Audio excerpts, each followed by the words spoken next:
We decided to experiment with a field of the future exercise, so enabling one of our directors to state a challenge that he's facing in his role and imagine that challenge, what it would look like in an ideal future state.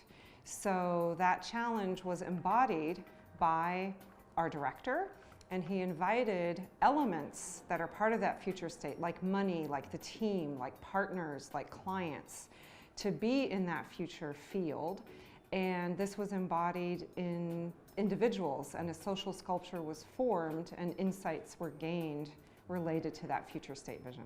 So there were two processes. So in one process, James allowed the future state to arise in his own body, and then he invited elements, 4 elements, into the space and directed his sense, his body's sense of where those elements should be, at what level, in what proximity, and in what sort of a gesture. So the elements followed that direction. In another version, the elements were invited to be in a current state and then move to a future state as they sensed it in their own bodies without direction.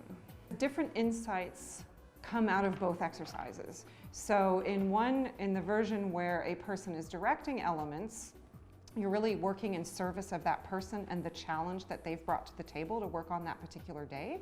So it's all in service of that person's sense and perspective and how their body is sensing the field. And in the other version, you're inviting the group holistically to allow the future state to emerge individually in their own bodies, but at the same time collectively in the social body. So it helps the individual because the individual gains insights from the field of the future and from the social body throughout the exercise that he would not have gained sitting at his desk making a spreadsheet about it or something, right? So he just gets a completely different perspective because the group, he himself and the group, is tapping into the wisdom that resides in the body, the second brain, if you will.